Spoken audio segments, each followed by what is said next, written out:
To get confusion straight, man. Blowing your mind. Yeah. Oh no, that's come on, boy. private. We want it public.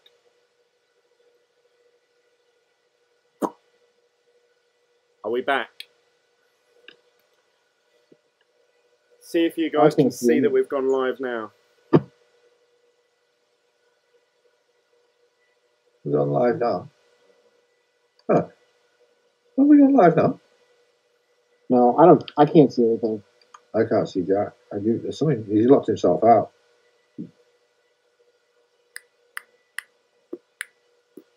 Yeah. Something But definitely. Or it's still on, and you don't know it.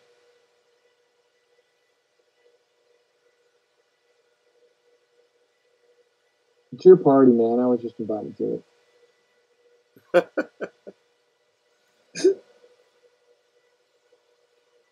see. Oh, man, I can't see anymore. I think I'm going blind.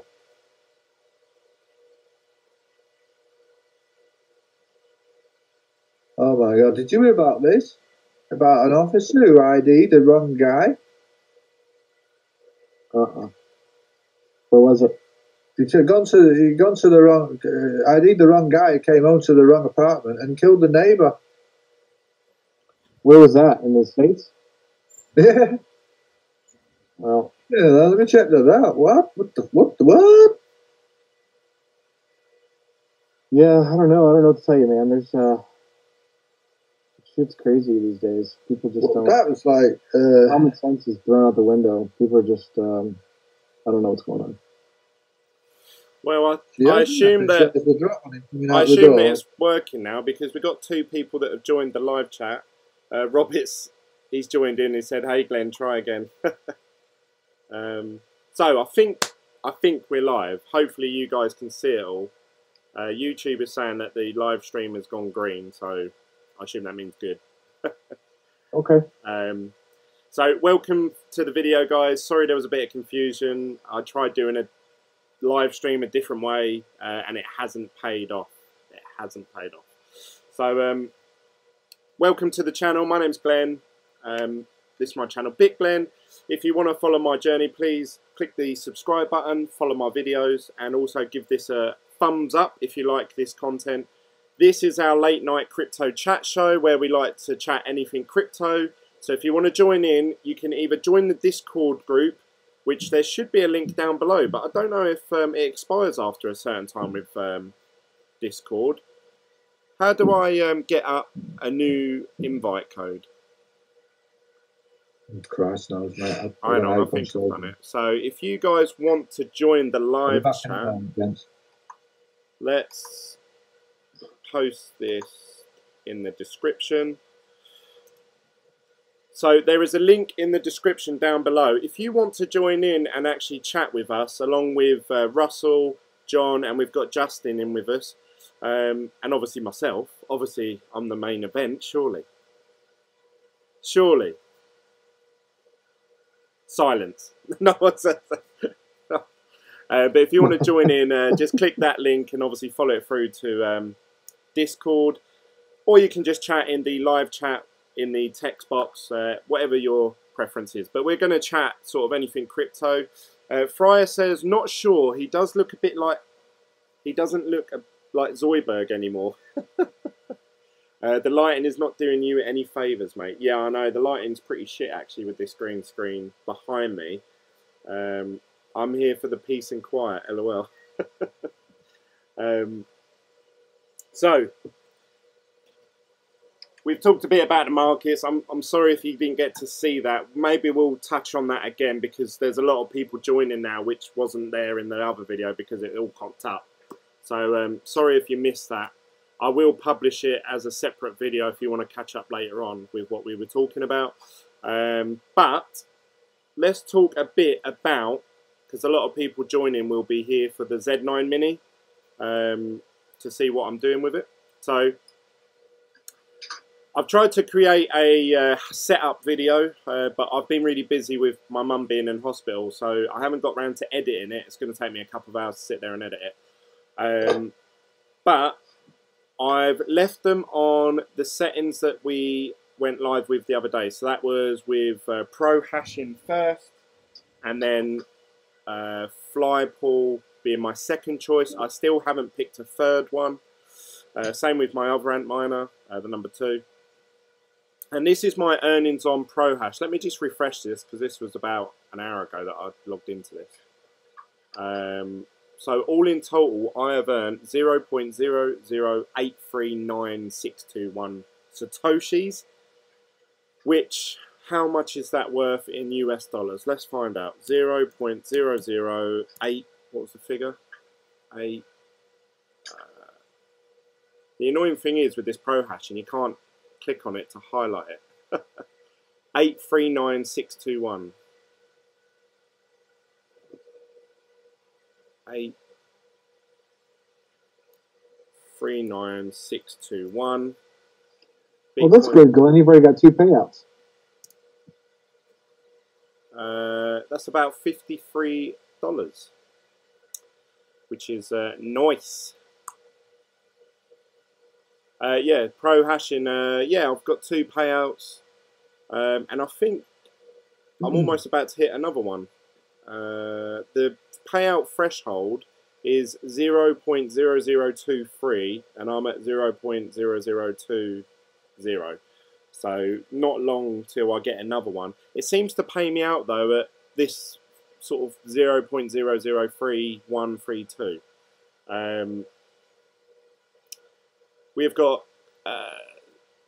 Zia joins in, says, "Hi mate, I've been waiting for you to come live. Sorry about the confusion, guys." Russell says, "It's working." And Crypto North says, "Boom." Yeah, so I've had 2 payouts. So I'll show you this obviously in my Exodus wallet, because that's where all my money goes to actually on my desktop.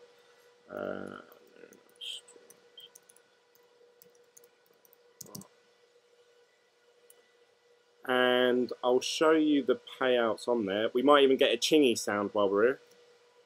I love that chingy sound. That's my favorite sound. No, it ain't. Damn it. It's not giving me the ching. I must have, when I checked it earlier, I must have updated my payouts then. But you can see here, this is my Bitcoin. The figure that you're seeing here is in British pounds, so I assume that's obviously worth about $53. But you can see there 0.0084. I had a slight bit of Bitcoin in here before I started mining, but I'm keeping track using the spreadsheet that I showed you guys the other day. Where has it gone? It's disappeared. Oh shit, where's my, let's open up Excel.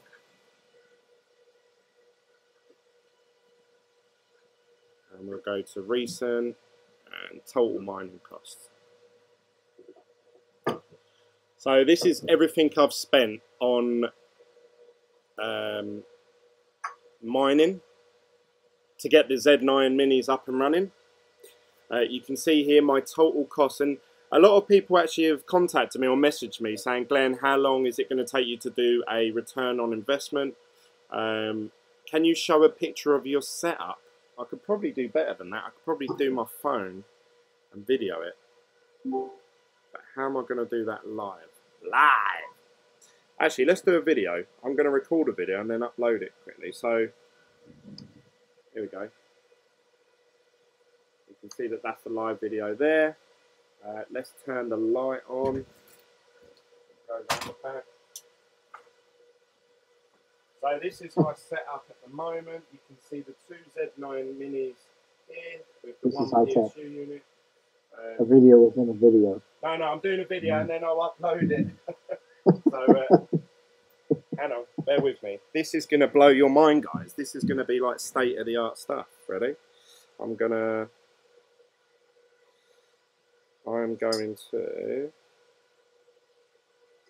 airdrop this video. It should pop up on screen.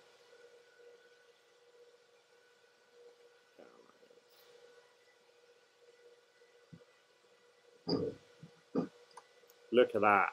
Look at that. You can see that that's the live video there. Let's turn the light on and go around the back. So this is my setup at the moment. You can see the two Z9 minis here with the one PSU unit. No, I'm doing a video and then I'll upload it. So there you go. Look, you can't get better production value than that, surely. State of the art in a shed. That was. I just recorded a HD video on my phone and just uploaded it to a live stream on my computer. I thought that was pretty high tech. Yeah, so you can see here, here's my total Bitcoin cost, 0.37. So if I had just put all my money that I spent on getting any equipment and just bought Bitcoin on the day at $6,384 at the time, that's how much Bitcoin I would have accumulated. So that's the figure that I want to keep in mind, because eventually, obviously, I want more Bitcoin back than I put into it. Otherwise, there's no point doing this. I might as well just bought Bitcoin. So you can see here, this was the last time I updated it, 0.0047. Obviously, that's pretty much doubled now to 0.0083. So, yeah, not doing too bad. Now, I've also got a little bit of Zcash when I was mining with Flypool for a few hours. So, yeah, that's my mining so far in the last, I would say, 72 hours. So good job. I don't think I've done too bad there. I mean, if we look at say in dollar terms, I've mined about $55 worth if you include the Zcash. $55, divide that by 72, no, 55 divided by 3. It's taken me 3 days to accumulate that. You got to say then, on average, I'm mining about $18.3 a day using those two machines. So if we was to try and get a return on investment in dollar terms, that is, let's see, in dollars, my total spend was $2,460. So really, we want to go 2,460. That's my total spend in dollars on these Z9s, and we're going to divide that by 18.33. That's what I'm mining on average. Therefore, you're looking at a return on investment of 134 days, which if we divide that by, say, 30, it's about 4.4 months. So I'm probably not going to see a return on investment in dollar terms for about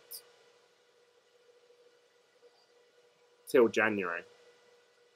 Unless Bitcoin price goes up, right? If you do in dollar amounts. Yeah, and that's what I was watching a video of someone else who does like talking about what they've mined and how much profit they get and stuff.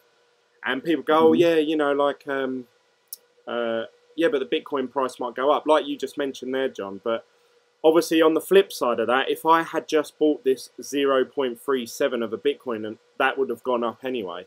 So the whole point of this exercise for me is not to make US dollar profit, is to make Bitcoin profit. So it's hard to say, because obviously we all know that this massive spike in hash rate is gonna, or difficulty is gonna go up, I assume, at some point. So even though I'm saying, oh yeah, I'm mining about $18 to $20 a day now, then I'm sure it's going to be a lot less than that. Give it a couple of weeks. Yeah, I think you're, as far as the Zcash difficulty, absolutely. We've seen that definitely go up over the past couple of weeks. But keep in mind that you know, Z Classic and Horizon, formerly Zen Classic. What's the other one? Bitcoin Private and I forgot. But anyway, so keep an eye on those too. I mean, if the market Bitcoin Dark, no? If the market goes back up, keep an eye on those coins too, because some of those coins have a lower difficulty right now because nobody's mining them. So that's another thing to look at too.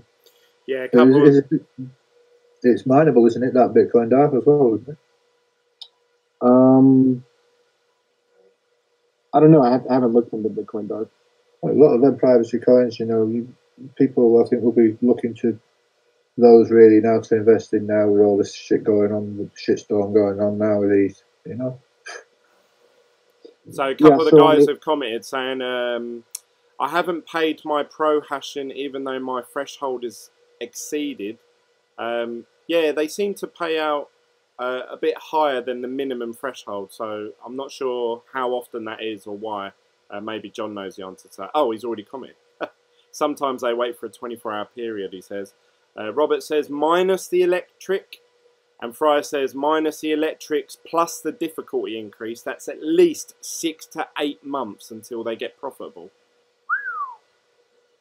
Yeah, he's probably got a good point there. And that's, I said when I got these machines, probably looking at, I think I said 5 to 6 months when I first set them up, even though all the figures were pointing towards 3.5, 4 months.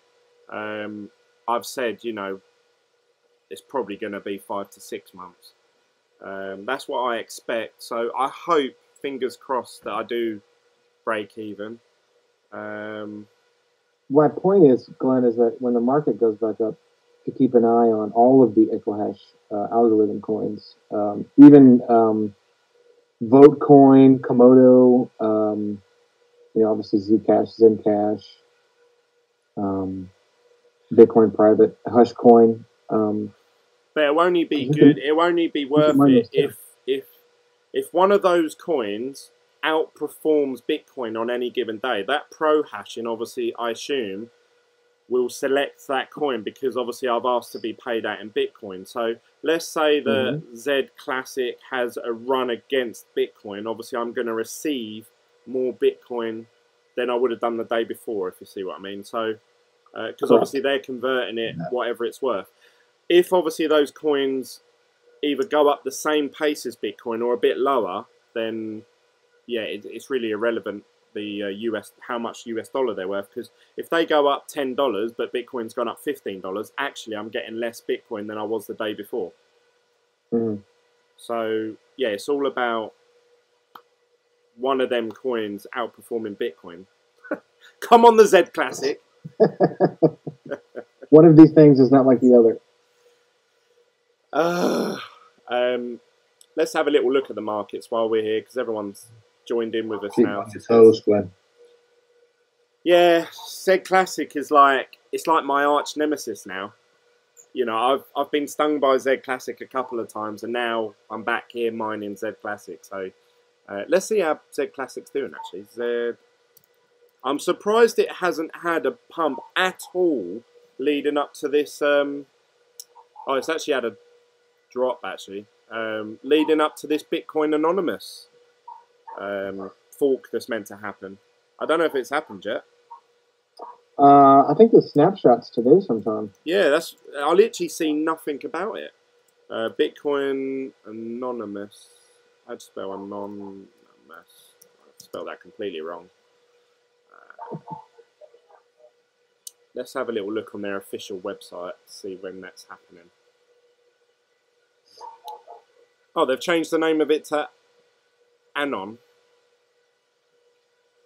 Anon. Apparently you get this Anon for every 1 Z Classic you own, and you get 1 for 1 for every Bitcoin you own, providing protection to its users with one of the main goals in mind, anonymity. Their website's completely changed from when I last saw it, actually, which is good, because their website looked a bit shit last time. Yeah, look, there's the old CNBC guy, brand newer. Yeah. Cheesy little grin there. Yeah, what do you guys make of this Bitcoin Anonymous? Do you think it's just another shitcoin? Quite possibly, yes. I was on the Telegram group earlier, trying to figure out what's going on with this fork, and everybody in that Telegram group, nobody had a clue what was going on. There's no in the guidance. official Bitcoin Anonymous Telegram group? The Anon Telegram group. Yeah. Oh, right. Well, if they don't know what's going on, what chance have we got? Yeah. Apparently, there's a wallet out, but the wallet is not working properly. So I think if we give it a few days, let the kind of the smoke settle or the dust settle, rather than figure something out. Yeah, I mean, to me, I've just got no interest in it at all, if I'm being completely honest. What about you I don't guys even in the know what live algorithm chat? is Please going to be. comment. What do you guys think of Bitcoin Anonymous or Anon or Aeon or whatever it is called? I'd love to hear all your thoughts. Sorry, John, I cut you out there. What was you going to say? Oh, I was just saying, I wonder what algorithm it is. I have no idea. You would think that it was going to be on Equihash if it was going to be the same as Z Classic, wouldn't you? Yeah.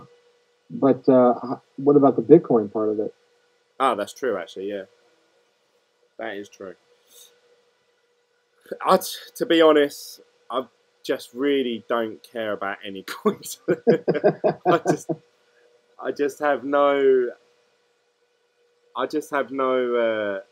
faith in anything other than Bitcoin, really.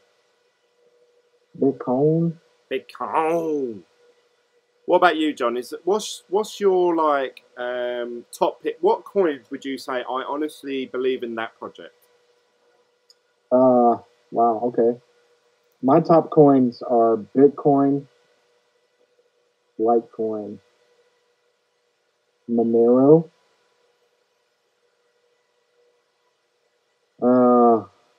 Digibyte. That's pretty much all I hold right now. Yeah? Yeah. 4 good coins there, I'd say. I actually read on somewhere, it was actually someone posted something about Litecoin, and I think it was on Twitter, and it was one of those, you know, like someone who's got an account that is very pro one coin or the other. One of them was very pro Litecoin, and someone commented in it saying, why would Litecoin go up in any significant value when it does exactly the same thing as Bitcoin? And I was thinking, yeah, every update and every tech advancement that Litecoin makes, so does Bitcoin. So I think they've got to do something to difference themselves from Bitcoin. Otherwise, it is just a copy. But saying that, I would rather hold Litecoin than Bitcoin Cash. Yeah, absolutely. Which Bitcoin Cash is at $488 at the moment. Ripple's at 28 cents. I'm waiting for Bitmain to dump all their Bitcoin Cash. That's going to be a fun day. Where's Russell? He knows about all this stuff. He loves it. He loves a conspiracy. I just see in the box there, Justin posted something about McAfee shilling Z Classic for an on. Oh my god, what a disaster! A disaster. He's been. I remember he was bigging up Z Classic ages ago. Oh, Bitcoin Private's posted something. What do you guys make, actually? This is quite a good topic about the Ethereum. They've lowered the rewards. Oh, it's a wrecking ball. Yeah. I know. I think that's one of the reasons why they sort of dumped so hard, is because Ethereum come out and said they're going to reward less for blocks found, but obviously that is one of the most profitable for GPU miners. That's always been the go-to cryptocurrency to mine, if you've got a GPU especially. But now they're actually lowering the rewards, plus obviously on top of that, Ethereum price has tanked. So it's really not looking good for GPU miners at the moment. Yeah, even with the release of the ASIC miners that came out this year. Yeah, so Russell and I were talking about that earlier. It's like, you know, as a concept, as a coin, as a blockchain, as a utility token to make other apps off of, it's like, if you can't support the miners, well, the miners support and secure the network, and you make it, you know, it's like, who's gonna be a part of that project now, right? Yeah, Well, it's just a push towards centralization, isn't it? Really, in a one. Well, absolutely. If you don't care about the miners, then you don't care about the blockchain. Exactly. Yep. It's a tough one, isn't it? I mean, I always think this about Bitcoin. So if, let's say, most people that mine Bitcoin obviously are using ASIC machines. If these ASIC machines, unless there's a big technical advancement in the power that these machines can produce, as it stands right now, it's very unprofitable to mine using ASIC machines. So that means everyone's turning them off, selling them, chucking the machines away. We're seeing whole companies go bust, whole farms go, shutting down. So there has to come a point where could Bitcoin fail? If enough people turn their machines off, would Bitcoin fail? I don't think so. No, I think not at all. Yeah, because obviously we'd have a situation. There's always going to be a demand for it, so there'll always be power. The Lightning Network will be up. A lot of people have been starting their own networks to help the blockchain out. You can have your own Lightning Network on a server that you put in your house. You can have your own node, if you will. You can download your own wallet node right now that is free, and that helps support the network as well. So all this stuff will start coming out a little bit more once we get this mass adoption in Bitcoin. People actually helping the blockchain, Yeah, I don't know. It's a concern of mine because I think, if Bitcoin's inherent value is that obviously it's decentralized and the power is spread out sort of all over the world, I suppose. But if people start turning their machines off and only a small entity of people still mine, even at a loss, then it starts becoming more centralized. So I don't know. It's a tricky one, I think. Especially with this halvening that's happening. And I don't think like Bitmain or whatever companies make these ASIC machines, I don't think they necessarily need to produce a machine that does like 1,000 terahash. It's more about the electricity cost. If we can mine Bitcoin in a decentralized way where the electricity costs are a lot lower than they are at the moment, then it could still be like, oh, you get 14 terahash, but it barely costs you anything in electricity. Then problem solved, I think. Yeah, absolutely. Got to make it cheaper, faster, and more adoption. Cheaper, not asking for much there, John. Cheaper, faster, mass adoption, all in one fell swoop. I mean, it's doable. We can do it, guys. We can get it done. We can do it. Thanks for everyone that's joining in. There's 11, 10, or 9 people watching now. Don't forget to give this video a thumbs up if you like this style of content. Also, click the subscribe button if you're new to the channel. I will be posting more videos about how to set the Z9minis up, firmware updates, how to overclock it, all that sort of stuff. And I should have done it this weekend, but I've been tied up. As I stated in my last video, my mum's been in hospital. She had a heart attack only a few days ago, so I've been visiting her in hospital the last few days. So it's really taken up a lot of my time. So I will be posting more videos. It's just really unfortunate how it happened. I actually thought, oh, once I get my Z9, I'm going to really ramp up the amount of videos that I'm going to produce and upload. But because of what's happened with obviously my mum, I've actually slowed down the amount of content I've done, which has been really frustrating for me, because obviously I want to keep doing these videos for you guys. So, but keep giving your suggestions. Please comment if you're watching this live stream after the live's gone finished. Comment down below what sort of content you want to see, what videos you want me to make, any suggestions. I love hearing any of your feedback. John, so you've got 8 Z9minis. Yeah. You're overclocking all of them. That's correct. You're getting about 15,000 souls each. on average? 14, would you say? I would say roughly 14.8 to 15 something. Yeah.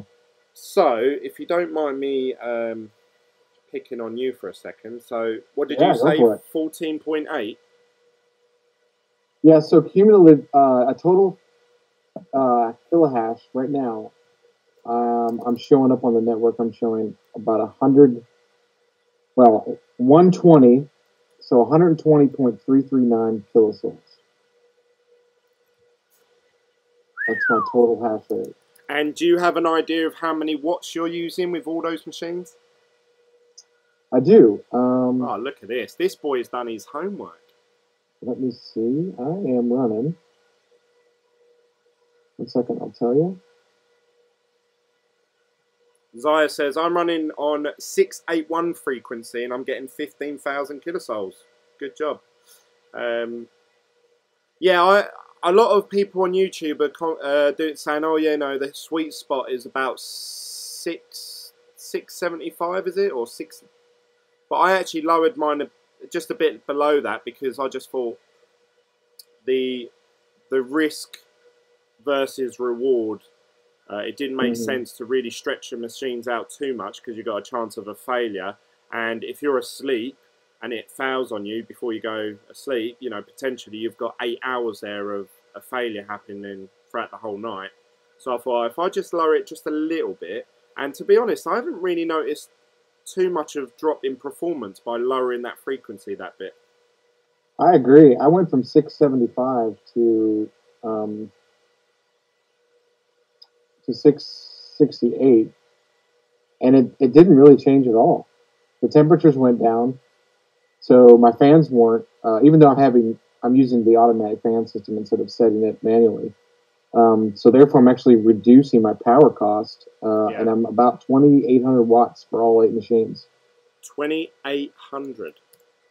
Yeah. That's roughly, what, 360 watts? And if you don't mind me asking, what's your kilowatt per hour price in cents? Do you know what that is? I do. It's 10 cents. 10 cents. Get in.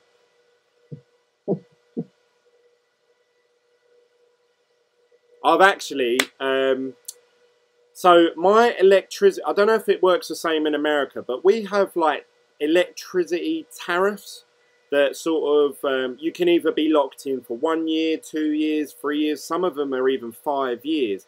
And generally what the electricity companies do is the longer you're tied in for, they actually give you like, not the lowest rate, but they give you a bit above because they need to think, well, this guy's going to have this tariff for the next 5 years.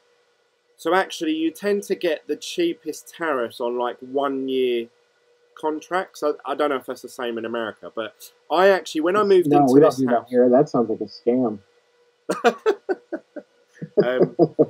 Well, I mean, you don't have to. You can go on a variable rate. So if the price of electricity goes up, then you're instantly, like within 24 hours, your electricity goes up. That's a variable rate. A bit like mortgages. You can go on a fixed rate or you can go on a variable rate.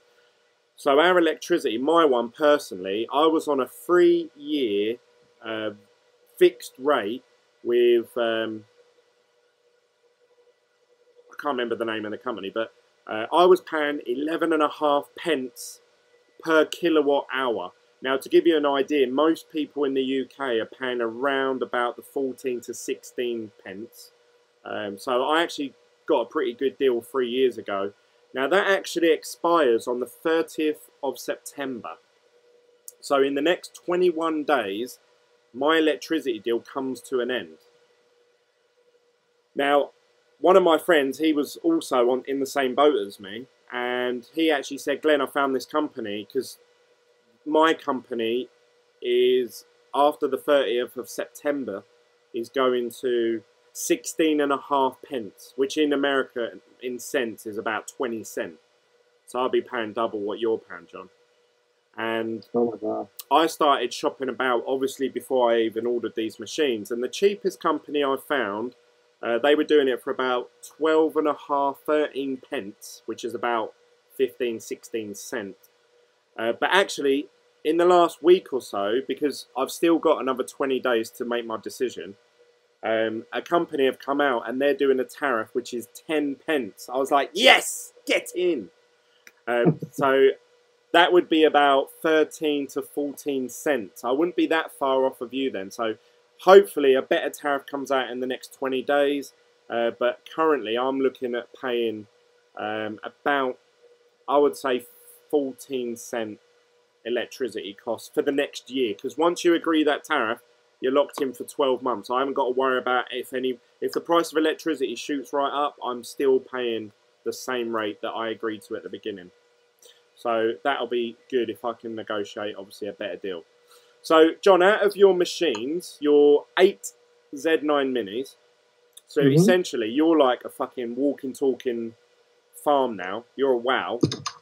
I wouldn't say that, but yeah, I've got a couple machines around. So according to mine, and this is the point, this is where I'm leading to, I'd love to hear what your feedback is versus obviously what to mine predicts that you're earning. According to them, based on your machines and your electricity price, you should be achieving, after electricity, $81 a day. Is that anywhere near what you're actually getting? Yes. So you would say that what to mine is pretty accurate at obviously giving you figures of what you should be earning. Well, I would say yes, but however, what to mine is still, to me, it's a WAG. It's a best guess scenario. So it's obviously not going to be the real world answer, but I think if you run all of your data or whatever off what to mine, it'll give you a good WAG. What does WAG stand for? I don't think it's an acronym for anything. It's just something that I think we use over here in the States sometimes, but it's basically like a best guess scenario. It's like, based upon the data that's in front of me, this is the best number I can give you. So, but for instance, what did you say it says I'm making? How much? 80 what? It says on here roughly $81.17. And that's today? Yep. Okay. Yeah, that's a few dollars off. I would say it's about maybe $6 to $8 off. What, you're actually earning about 75? No, at the current rate right now, I'll be more at almost $90 today. Oh, so that's even better. Yeah. Okay, awesome. So obviously that gives us hope. Let's see what it's predicting for me actually. So what am I getting? I'm getting about 29,000 souls. My power usage is about, I would say, 650 for the machines. Maybe a bit lower than that, but we'll go with that. And I'm actually paying about 14 cents at the moment, so let's calculate that. This is saying I should be mining about $19 a day, which based on the figures that I just showed you guys a little while ago, that's about right, because I said 18.3 as my profitability. But bearing in mind, I'm using a website that converts whatever you mine into Bitcoin automatically every couple of hours, and I pay I think, John, you said the percentage was 4.5% to 5% for that to happen.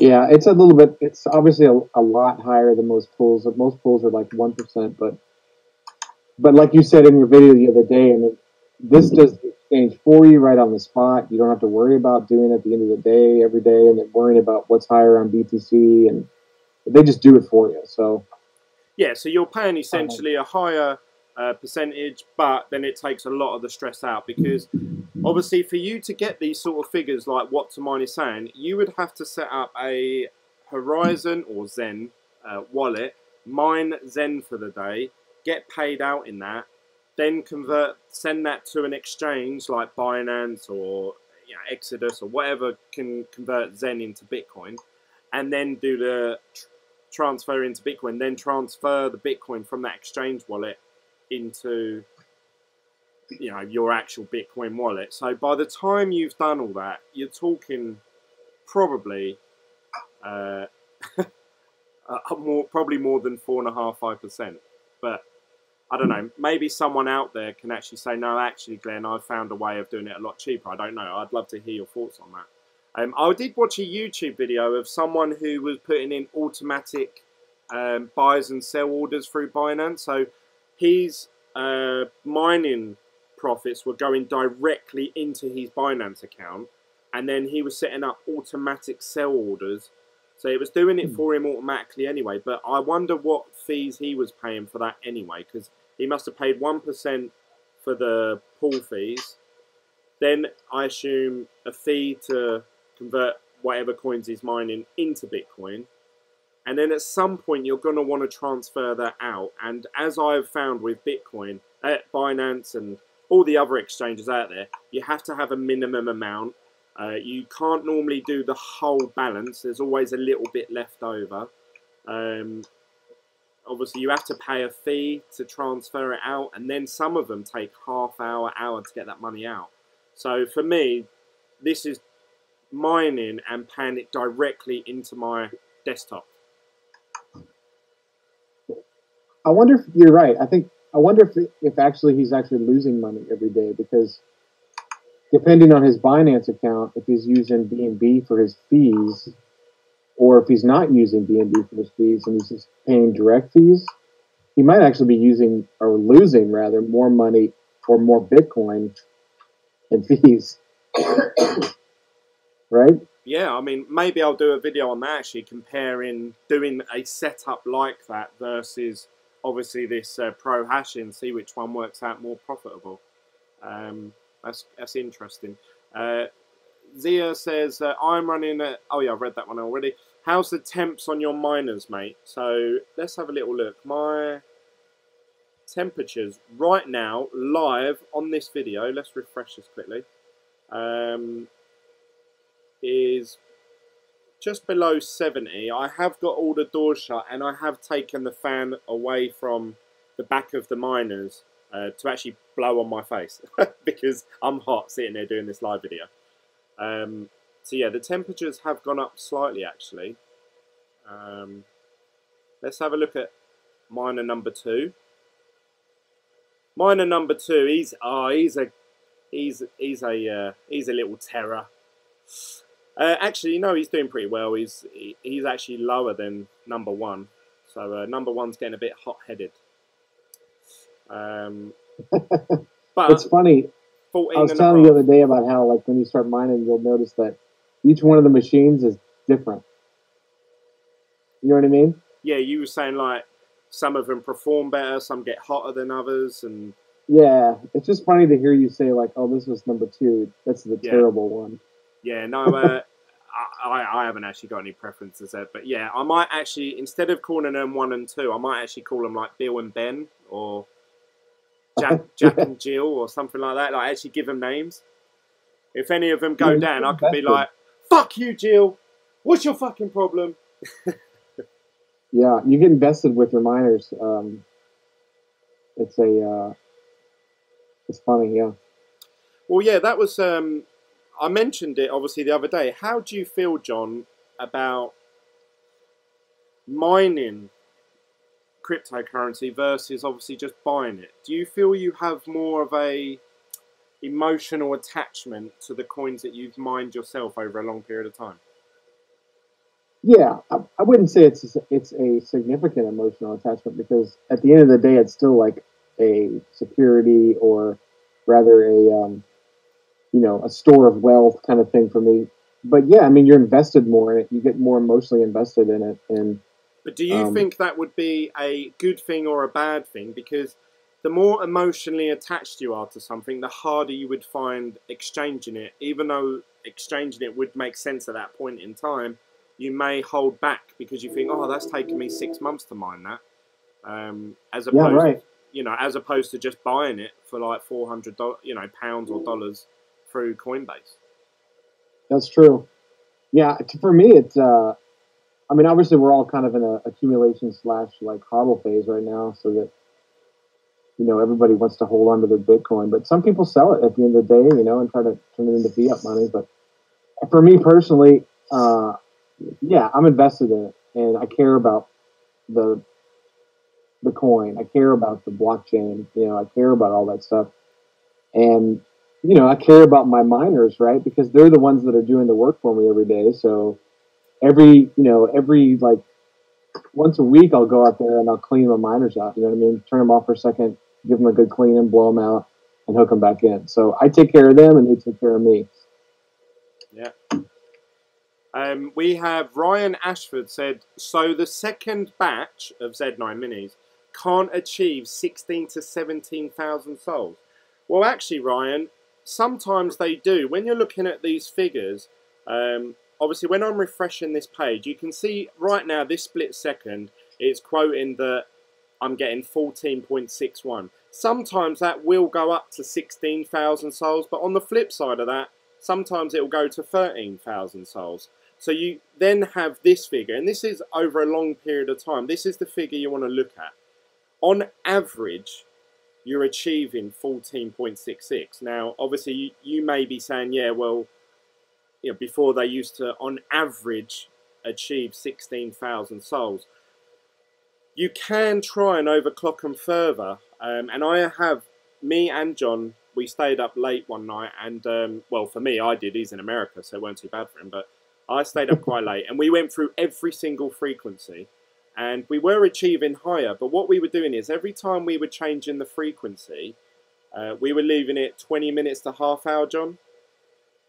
Correct. And what you tend to find is they achieve better results. You think, yes, I'm getting like, you know, 16,000 souls, but then after about 20 minutes to half an hour, that's really sort of the time frame you want to keep an eye on it. They tend to get errors. Errors pop up. So what, out of your 3 cards that are in the back of these machines, you may have one of them that is not performing that well, and then the other 2 are. So overall, your whole machine isn't achieving 16,000 souls. But you have to leave it 20 minutes to half an hour before you can even call that.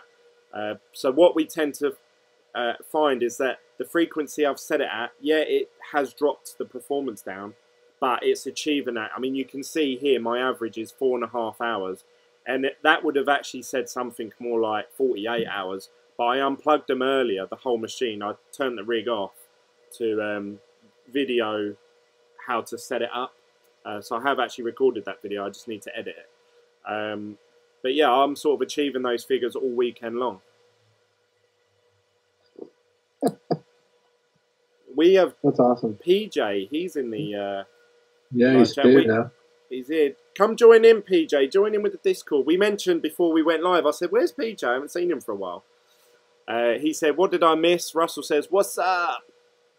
Crypto Sock. He said, "I trade full time now. Forget 9 to 5 job."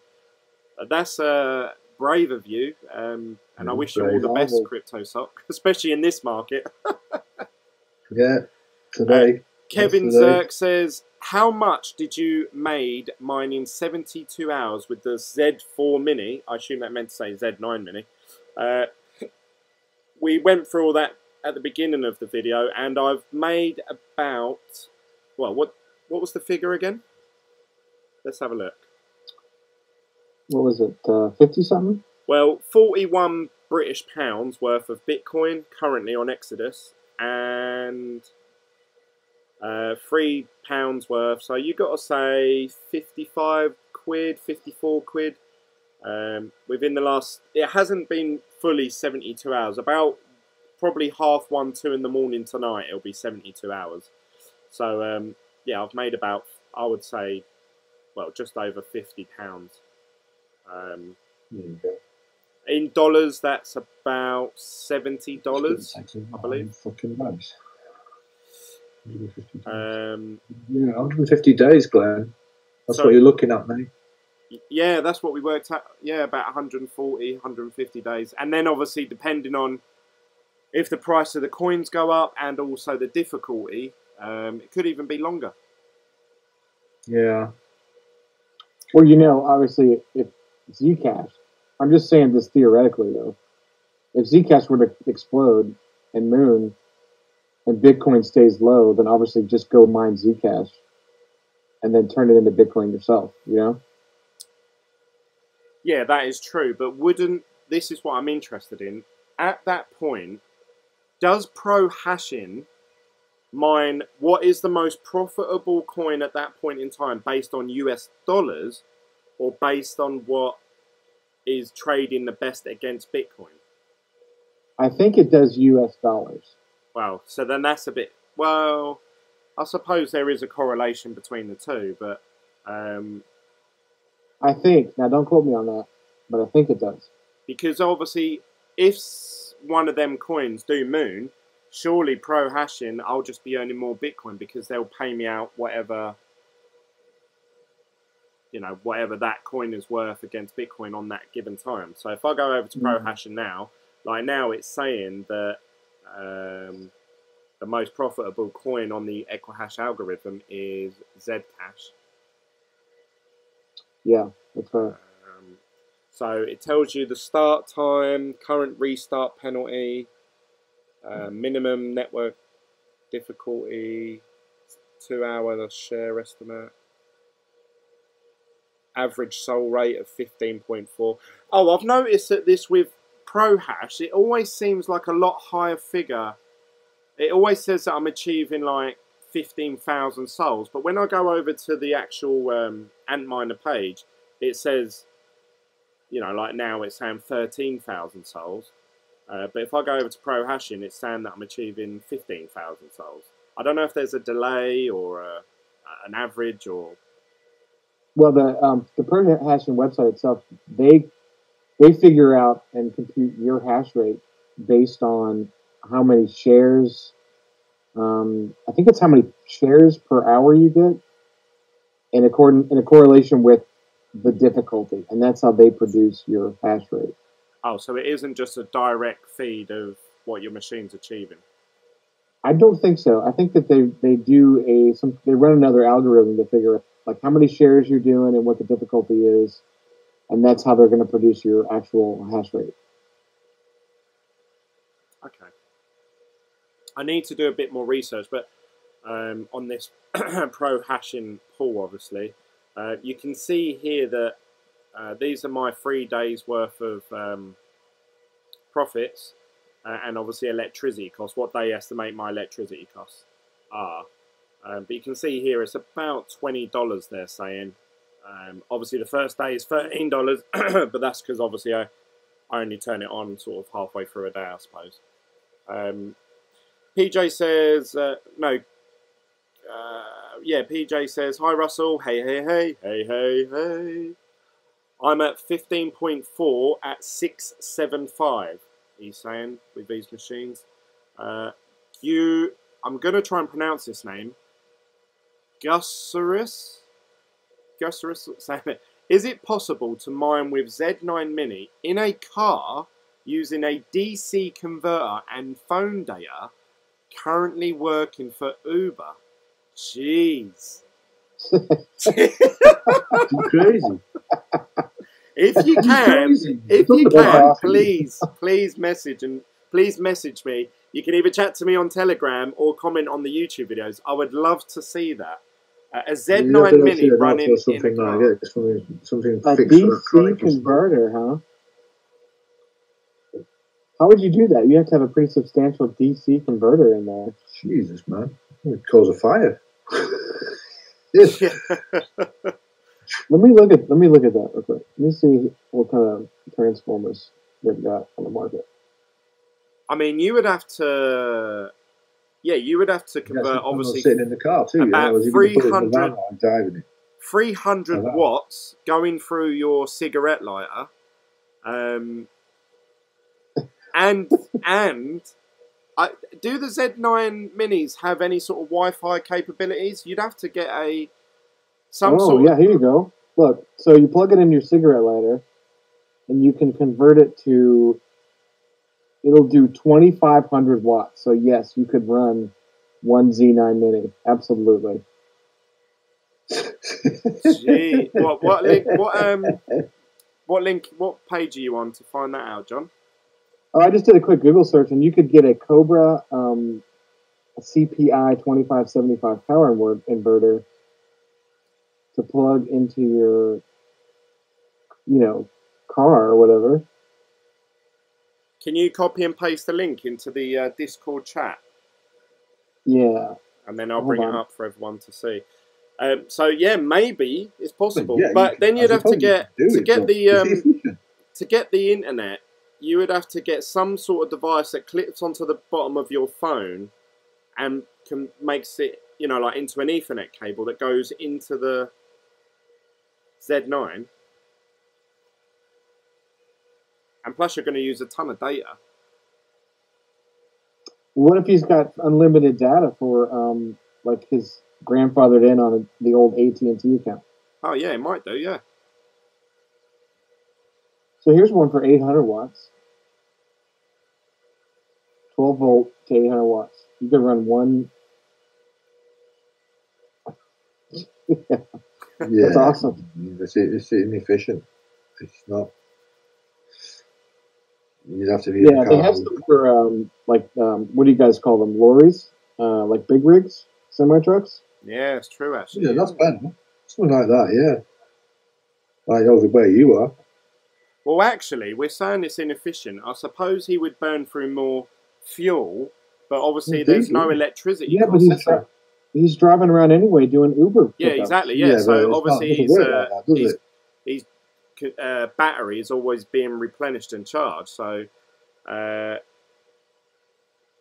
Raw jumps in. He said you could also run an unupgraded alternator and run a 4 AWG to a battery bank and power cap. Look in car entertainment installs. People are going deep with this mining in their car. So I used to work on airplanes, right? And airplanes require two different types of power. They require DC power and AC power for backup, right? So you want AC power for like clean power, and then you want DC power for does that make sense? Yeah. So you could get like aviation AC power generators are usually lightweight because you have to, they fly and everything, but they're really good usually. So if you can get hold of one of those, you could just throw that in your car and you'd have a ton of power, AC power.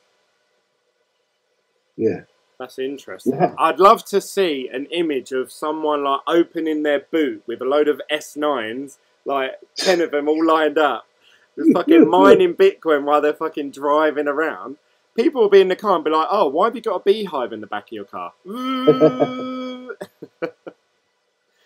Oh, that sound would do your head in. You'd have to undo the windows the whole time. Yeah. But then I suppose we're used to humming noises in cars anyway, aren't we? Are you talking about the X? Oh. Cheeky. Pitman says, I'm looking into solar panel. Yeah, I'll be looking into solar panel actually. Once I get this shed kitted out, I was thinking about laying some solar panels on top and running a battery and then having them run off the battery. I think that's a really cool idea. Crypto Sock says, market is not bad for trader. All you need is to stick with a single coin and squeeze the sucker. I'm doing very, very well. It's just not pro trader. Share that. Yeah, I'm not really too good at trading, as you guys have all found out in the past. Pitmans also says, I have a 1000-watt inverter in my car. Random Gamer Dude says, hello, thanks for joining, mate. It's nice seeing you again. Don't forget to give this video a thumbs up, guys, before you leave. Pitman says, Wi-Fi hotspot. Do any of the ASIC machines actually have Wi-Fi capability? I think so, don't they? I don't know. I don't know. I haven't seen it. I think so. Yeah, probably. You could easily do that. Like, I think so. What's that Bitmain router thing? Like I was talking about. Yeah. It's got Wi-Fi. Just get like a little 1 foot. I wonder if you can buy like an Ethernet cable port that one bit of it is obviously the Ethernet clip that goes in, and the other bit is actually a Wi-Fi receiver or something like that, so that you could that would be awesome, because then you could just connect via Wi-Fi, like you say, your phone or something like that, and then you would have data transfer. So here's what you do: you get like like 1,000 watt or more inverter for your car. You get a little trailer, and then you put a bunch of machines in it, and then you just pull up to any random spot using Wi-Fi and just start mining. Just use their data, motherfuckers. Yeah. Or depending where you are, if you're up like you do an ambient, can't you? Yeah, you do an ambient. Like up here in the north where I'm at right now, we have the city and the place, places that you go or whatever. They'll have those plugins for your block heater on your engine, so your block heater can stay warm because it gets so cold up here. And that power is free, so you can just roll up to one of those and plug right in. Yeah, that's I've never ever thought until someone just mentioned it now about mining from a car. Mobile mining, it's coming. Oh yeah, Jesus. So Pitman actually commented saying a travel router. So you, I mean, they're only cheap actually, like $15. No, probably about $20 actually. This is in pounds. Yeah, and there is one, like I said, it has a little Wi-Fi receiver on the end of it. This is on eBay for £17, and on the end of it, it has an Ethernet cable. That's awesome. There you go. So we've figured out the power and we've figured out the internet. So this makes me think, should I do a video about mining from my car using my iPhone to hotspot to what? I could do it and just try it for like an hour or something and see if it actually works, if you can actually do it. Are you mad? That's worth a try, isn't it? You want to keep it tethered, mate. It's got to be fixed somewhere. Don't be doing any madness like that. When you got 5G, yes.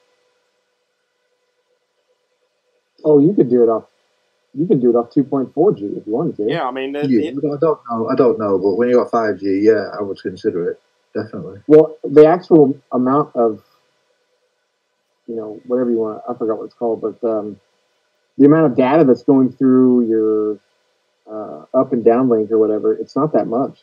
No, I think we talked about that before, but I'm just saying, if you wanted it clean, you wanted it to be done properly and no breakup or anything, then that's the way to do it, isn't it?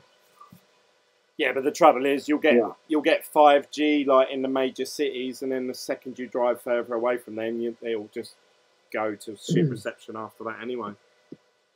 Second layer. Yeah. This is something I wanted to bring up back to mining on ProHash, and the reason why I say this is because Z9mini just commented on it. Said, I found a Bitcoin private block on ProHash, and what does that mean? And what I wanted to bring up about ProHashing is that if you're using if you're letting them choose which coins to mine, the most profitable one, and you find a block, you do not get those block rewards. The only way that you get block rewards is if you specifically go into your password argument and put C equals and then the coin you want. Or if you put C equals the coin you want and M equals solo, if you find a block, then you keep the block rewards. Does that make sense? Yeah, so just to update everyone, anyone who's listening to this thinking, what's John talking about? With ProHashing... what the hell am I talking about? He's thinking, what the... with ProHashing, when you set up your URL, so this is where you're pointing your miner to mine for you, you also set your worker name, which has to be the same as your username on ProHash.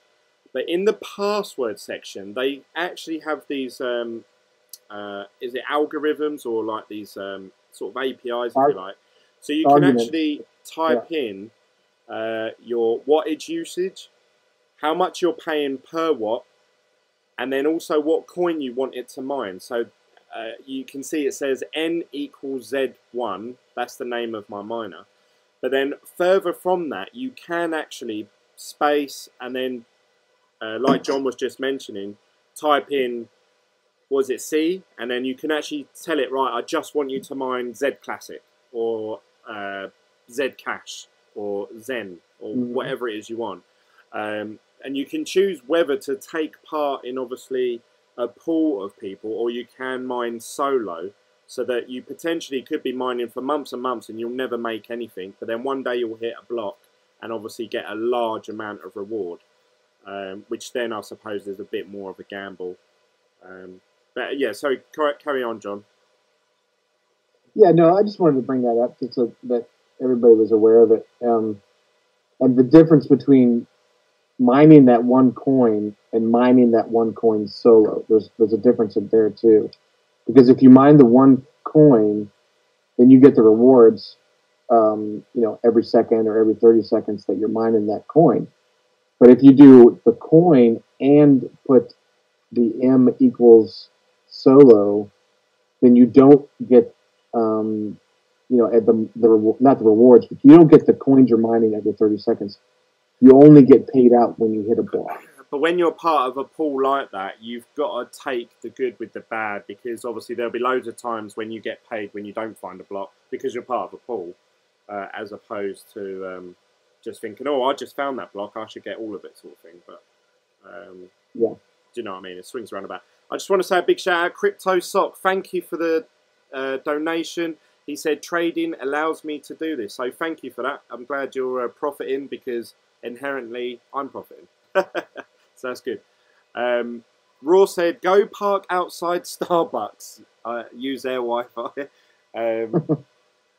Zaya says, I found Bitcoin private block on ProHashing. I assume that's why you brought that up, John. Did you read that? Yeah. Yeah.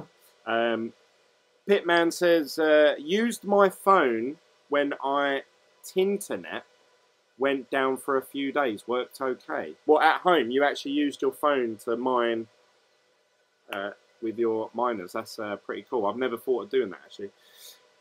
That's a fear that I have, actually. My internet going down now. Before, I never used to care that much because I have 4G at home on my iPhone. But now I'm thinking, shit, if my internet goes down, I'm going to be losing like, $10, God damn it. And Zaya says, cool, that's cool, cheers, mate. So that's helping them out. So yeah, I need to weigh up, really. I need to go through and actually maybe use some different pools so that I can compare ProHashing to other ones. But I'm quite happy with how it's going at the moment, and if it's not broken, don't try and fix it. That's right. I think It's not a bad pool. It's just as long as you have a backup or two, because they do tend to do a lot of maintenance. So as long as you have a good backup pool, I think you'll be fine. Yeah. Yeah, and that's obviously the whole idea of having 3 different pool settings, isn't it, I suppose? Mm-hmm. Zaya says, how to monitor my ASIC away from home? Well, actually, the Antminer page, from my tests anyway, you can't view these if you're outside of your Wi-Fi network. If you want to view the direct Antminer page, because obviously you have to type in the IP address to access this settings page. But what I tend to do is, while I'm out and about, is I go to the pool that I'm using to mine, and that you can access from anywhere. So I go on to ProHashing. I was out for a meal the other day, and I was explaining to people that we was with, and I was saying, I do this thing called Bitcoin mining, and they were like, so how much are you earning from it then? Because obviously that's what everyone wants to know. And I clicked on here and I said, look, I've earned $13 today on it. And they were like, what? So while you're sitting here having a meal, you're earning money? I'm like, well, yeah, but obviously it cost me money to get the machine in the first place, and I'm looking to make that money back first, then hopefully make some profit. But yeah, people get wrapped up in the whole, what, you can earn money just sitting at home? Why don't you just buy 100 of them? I say, what do I look like? Do I look like Crypto North? Damn. I guess I got a small little arrangement going on. Yeah, I mean, you've got, from what I can remember, you've got an S9, 8 Z9 minis, You've got some of the other ones as well, haven't you? The A or E3 have you got? I've actually got 22 machines total. 22? Yeah. It's for a racket. What a racket. What a noise that must be. Yeah. I mean, it's funny because I have them all situated. Like, what a British thing to do for Russell. I'm kind of transient. The first thing he thought of was, what a noise for the neighbours. Oh, they don't hear any of it. They can't hear any of it. No, you're right. As long as all of them sneaking around, finding out or digging about. Yeah. I've got them set up all around the house, though. Like in different areas, so. What are you going to do, though, John, if you don't mind me asking? Obviously, I don't want to pry too much into your personal life, but obviously at the moment you're on your own. Obviously, when you go back living at home with your family, are you going to have those machines in the house, or are you going to put them somewhere else? Well, that's the question, really, isn't it? Like, I don't know what I'm going to do yet, because obviously the family's not going to want to hear it, and I'm either going to have to find a separate location, or I'm going to have to build a location for them, which I could do, because I kind of wanted to build a little, kind of like what you've got, like a crypto cave or a shop in the backyard. So I might do something like that, and then that way I can put my own, power supply system in there on its own breaker. I can have the electrician, build all the outlets, and I can put racks up and do it that way, So I'll probably do that. I think that's what I'm going to try to do. Pitman says 22 must sound like a beehive. And Zaya says, luckily I have a shed at the end of my garden. I think it's really cool, whether it's profitable or not, we're all contributing to sort of a worldwide thing at the end of our gardens in sheds. That's amazing. You do know what I mean? That just, to me, it's so weird, because there's not many things. You know, like back in the day, people used to have, was it CB radios? I don't know if you have them in America. But essentially, like, where you could sit there and tune in and chat to people all over the world. And people felt there was a lot of, there was a big thing about them, because people felt like, oh, I'm connected to the world. And now I feel like I'm connected to the crypto world at the end of my garden in my shed. My garage up here has like a 25, 30-foot CB radio antenna on top of it. He's chatting to all the Japs and the Chinese over there. Mm-hmm. I'm talking to Bitmain Direct. We offer no refund. Sorry, that's a bad Chinese impression. I'm sorry. Raw said, get one of those little Wi-Fi adapters as a backup internet access in case your broadband goes down. Good point, Raw. So you can buy these, mini little Wi-Fi routers, and as long as they've got 2 Ethernet ports, I can plug them into the miners and just stream my data from my phone. So yeah, that is a good point. I might buy one of them as a backup, because they're only cheap.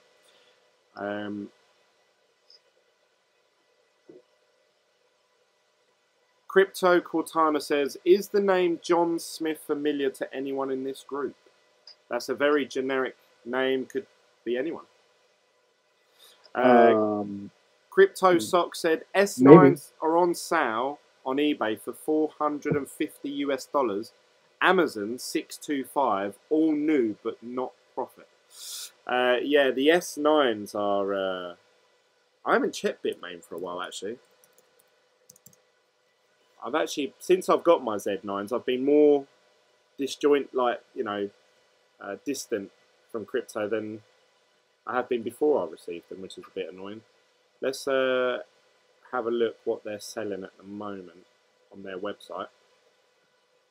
I don't know if you guys noticed, but the Z9, the big Z9, has dropped down to $3,091. Obviously, I bought it at $3,350, I think it was, or $3,320. You lost $300, man. Before it's even arrived. And I'm waiting to see what the customs tax is going to be on that motherfucker.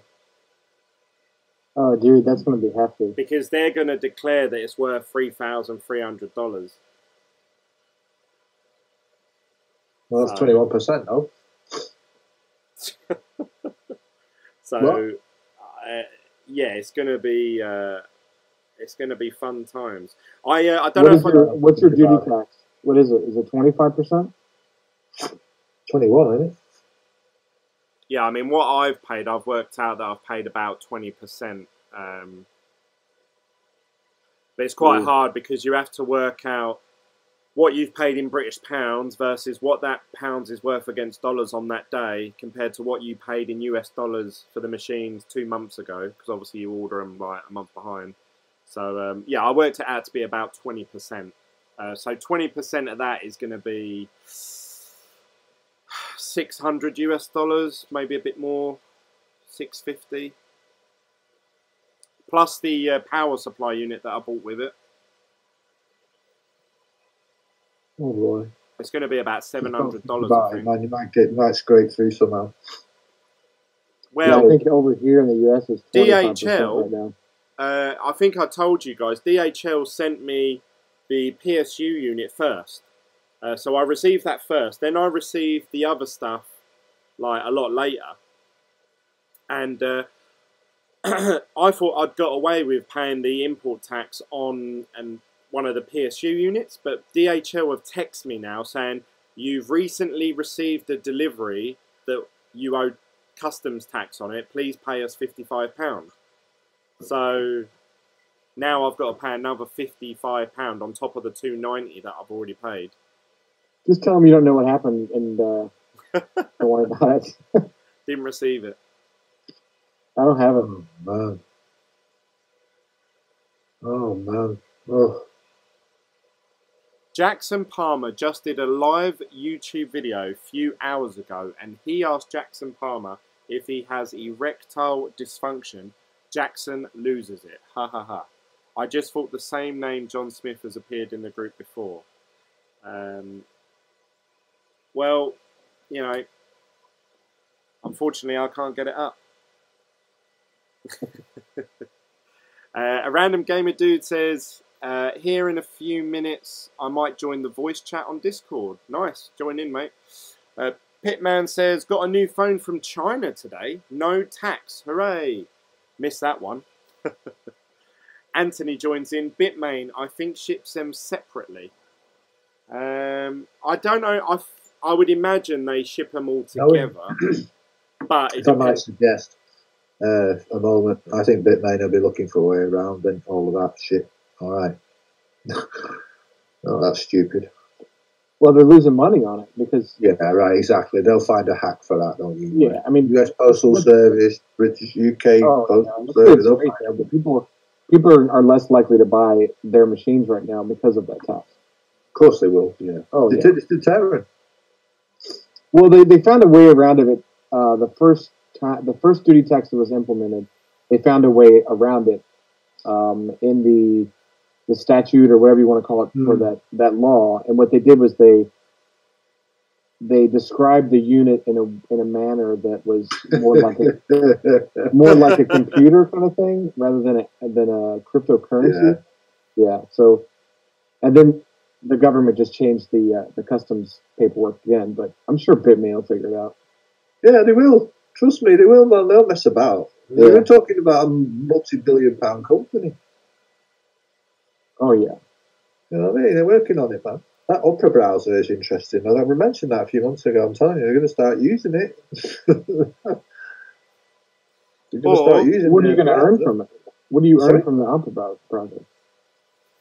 Well, I'm saying that they're going to start deploying their technology through that browser. That means most of Europe's covered and wherever they like, isn't it? Yeah, but you're going to get paid in basic attention token, or you're going to get paid in Bitcoin? No, I'm just saying if they wanted to route all their miners through there. Oh, I see what you're saying. You see where I'm coming from now, huh? Well, yeah, because the data centers they're not going anywhere. They're popping up all over the planet. Exactly. Yeah. Huh. Well, yeah, Russell, the other option... Now, just need the browsers, don't they? Russell, we can just send you to cross the China border with your goats. you can strap a load of the miners on each goat and then walk back. Yeah. As long as it ain't Korean border, you know, I think it's a bit dodgy around there. Russell's Yeah, like, I maybe can't so. cross the Korean border. We have history. You go across there, man, there'd be trouble, you know what I mean? Christ, they'd be likely to infect my goats with some parasite or something anyway. We have Anthony Muller says, Bitmain, I think, ships them separately. He says the DHL.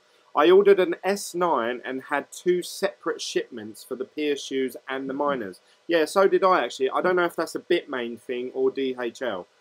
He said, oh, sorry for the typo. So, yeah, maybe he meant DHL. I think I assume DHL, because from what I understand is from China they get sent to Germany, and then from Germany they go from there, obviously cross the border into the UK, and I assume once they go through the customs process, whatever ones get through the net and which ones get held up being reviewed and stuff like that, that's when you start to see them arriving at your home at different times. I assume. I don't know. I'm not a delivery person, I'm afraid. Cortana says, any US citizen miners affected by the tax? Yeah, John, you got stung massively on your tax. Yeah, 25%. Yeah. Anthony said, I'm in South Africa, had 15% in duties. Well done, Anthony. You've got a deal there. Us in the UK and in America, we're paying 20 to 25%. Let's just send all the miners to Anthony's house. Sorry? We'll just send them all to Anthony's house, and you can mine for. Yeah, well, Anthony, we'll send them all to your house, and then you post them to us directly, and we'll just pay your 15% duties fee. That'll work out cheaper for us. Raw said, there must be a market opportunity for a third-party vendor situated in a tax-free zone, then forward the goods to you. Well,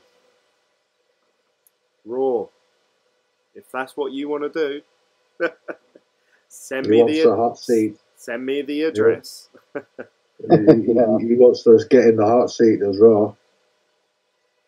I tell you what, Raw is normally pretty on it. He's there with solid sound advice. He doesn't talk often, but when he does, you should listen. Well, he's laid on the job there. He's really laid it down there. That's a throwdown. I'm surprised there isn't more shops actually selling these miners, because, you know, like there's obviously eBay and Amazon. I'm surprised. I remember when I was trying to get an S9, and there was a lot of websites advertising, oh yeah, we have S9s in stock, and a lot of them turned out to be scam websites. I'm surprised there isn't a legitimate, because if I could just go somewhere and pay with credit card or a debit card, I probably would have done that a lot earlier than buying through Bitmain and going through all this palaver. What do you guys think? do Do that on Amazon. Yeah, you can do. I mean, but the trouble is, anything, soon as something is slightly profitable, they fucking, you know, like, if you had a trusted website that were like really upfront and be like, you know, we've paid for the delivery, obviously we need to run a profit, so on the Bitmain website, a S9 is currently $400 US. We've got them here in stock, you can come buy them, and it's $550. You know, and you can pay by debit card, credit card. You can come to the store. You know, I don't know. I'm surprised there hasn't been something more like that. Take advantage of.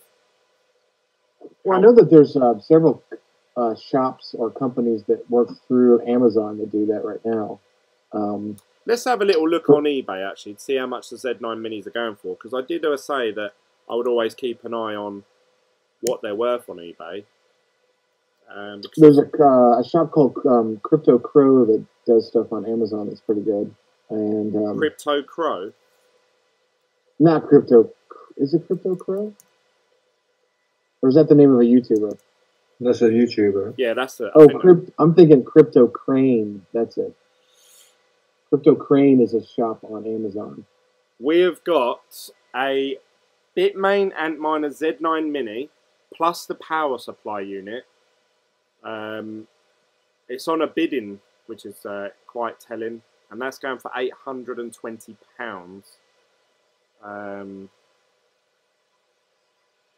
Whereas if you look at what I paid for it in pounds, I've paid 652 plus the power supply unit 80, so that's 730 plus the customs tax. I can't work that out in my head right now, but at that point you're probably selling it at a loss. But that has got 1.5 days left, so I'd be interested to see what that ends up going for. If it goes over the £1,000 mark, then I might think, we've got one here selling for 1,250, but that's a buy now. We don't know if they actually sell at that price. Another one's currently bidding for 720.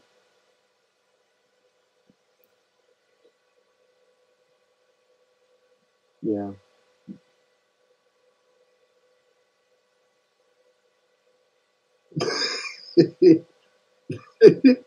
I think I was looking at numbers last night. It's about $1,190 something based on the cost from Bitmain, the shipping, plus the tax.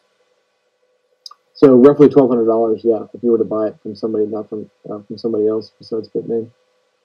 Someone is selling a Bitmain Antminer Big Z9 with the power supply unit, not a mini, for £4,413. So when you get yours, just throw it on eBay. Well, that's a lot more in dollars. That's going to be $5,500, isn't it? Yeah. So you get it from DHL. As soon as you get it, plug it in, do your ops check, make sure it runs well, and then throw it up on eBay.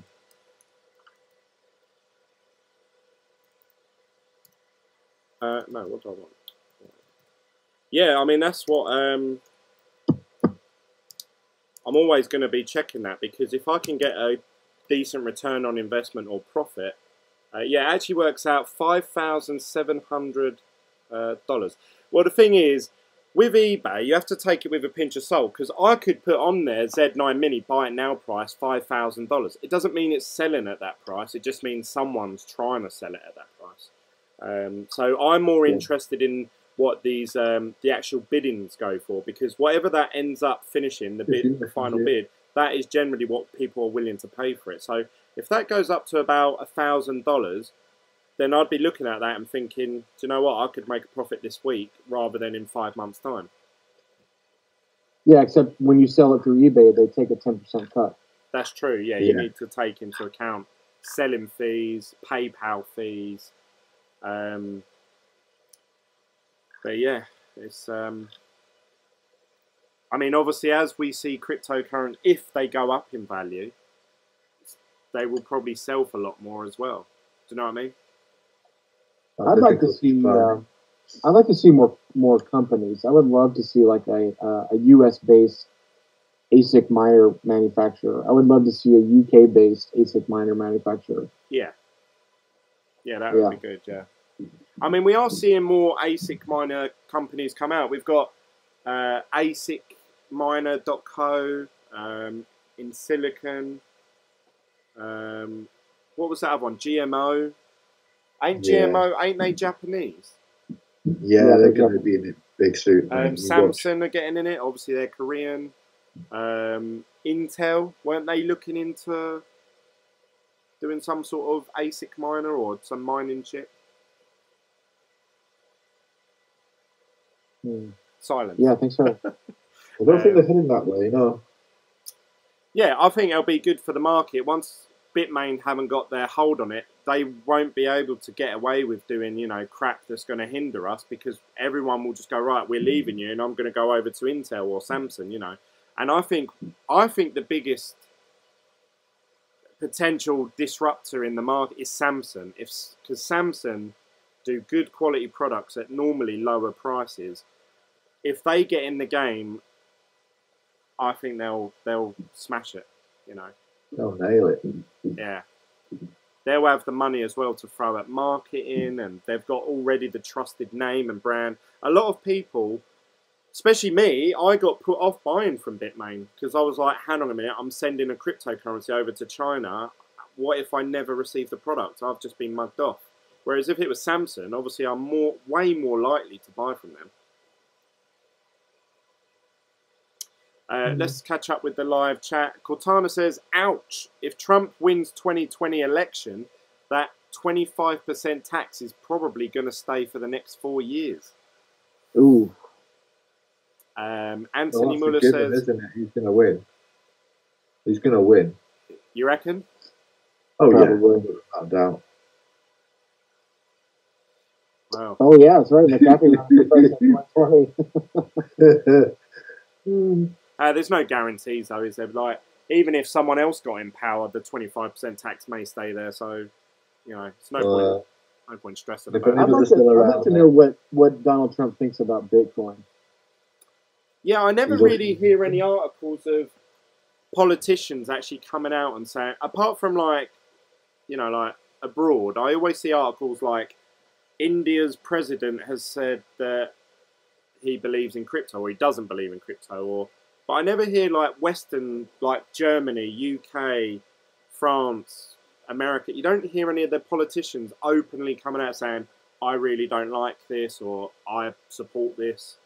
It seems like everyone's sort of holding off at the minute. Yeah, because they don't want to talk about their finances at all. That's right. That is probably true. They're on the sidelines waiting to snap it all up later when it all gets cheap. You watch. Well, we had the SEC hearings, and the chairman was talking about how bad cryptos were, but then come to find out he was actually holding some. It's all scam. It's all scam. Triggered. No, what about weren't it the guy who's like the guy who runs Goldman Sachs? Didn't he say crypto was really bad, and then they bought like $900,000 worth of Bitcoin like once it tanked? Yeah, something like that. Yeah. Yeah, the thing is, as I said to you before, like now that ETH has been getting a bit of a beating this last week, I'm just wondering how many more of these big wallets are going to start dispersing their tokens this next week or two. Next week? This week? What am I about? This next week. Justin's just posted in the Discord chat an article from the Sunday Express saying, Bitcoin latest, MPs told blockchain has very little obvious benefit to society. I'm sure they did. They probably have big bags of it. MPs are responsible for the reason why Bitcoin's here. I don't know what the fuck they've got to say about anything. They don't know nothing. They're behind. I've heard them talking about it, man. Do you know what, right? They're having a meeting not long ago about Assange. And they said, this is how it was so casual a conversation, right? But they said, oh, is he still held up there in the Ecuadorian embassy? Yes, yeah. Oh, God, yes. You can't have that. You know what I mean? I mean, they don't know what they're doing, man. They're well behind it. All they're going to wait for is the HMRC to run in and all the lawyers. And believe me, just the lawyers is going to be a whole new industry for crypto. Yeah. That's a good point. It is in the next couple of years to come. Anyway, anybody who knows about law, taxation. Yeah, I remember watching a video a while back actually, and there was a lawyer who was suing BitConnect, and someone interviewed him. I think it was that Rand guy from CNBC, and he said there isn't that many crypto lawyers out there, and he said I am literally inundated with requests. He said I can't keep up with it all. And I was thinking then, that was like 6 months ago, 8 months ago. I remember thinking, oh, that would be a good job, a crypto lawyer at the minute, because obviously all these scams coming out. But yeah, we're going to see more and more of them, especially, I think if we see Ethereum like really crash and all these ERC20 tokens fold, there's going to be a lot of bad taste in people's mouths. You better believe it. Let's just catch up with the group chat quickly. Anthony said, ordered 3 Z9 minis, expecting them end of September, wondering how the difficulty would have increased by then. Well, I expected it to shoot right up now, really. I always said mid-September. John, you've just shared a difficulty of... let's see if I can open this up. This is Zcash, isn't it? And it's currently at 19 million based on that graph. Yeah, Zcash has got the highest difficulty right now. What, out of everything on Equihash algorithm? Yeah. Mm-hmm. So that's a good telling sign, I suppose. But sometimes it dips down, like you can see from that graph. It dipped down to about 13 million. So you've got to say the average there is around 16, 17 million. Sometimes it's gone up to 24. But I expected to see like a massive, you know, run up. How do you feel it's gone so far? I know we're not through the forest yet, but how do you feel it's gone so far with the release of all these new machines this month? Are you asking me? Yeah, or anyone. Oh, okay. Someone chat to me. Somebody answer me, damn it. I think we're doing pretty well. I mean, as far as how many machines came out and everybody's fine, I mean everything. So, what were we last 3 to 4 weeks ago? We were probably around what 18 million, 17 to 18 million. Now we're at 20, 22. Well, yeah, I mean, in 2 months it's going to be probably 26, almost 28 million difficulty. So then, like, you're talking about an increase then of about 25%. So I know it's really hard to work it out like that, but in answer to your question, Anthony, you can expect probably at least a 25% increase, which would then mean a 25% decrease in how much you earn from each miner each day. So currently, if you're earning $10, you're looking at $7.50 by the end of September. But that's, again, not financial advice. It's just me answering your question, what do I think will happen?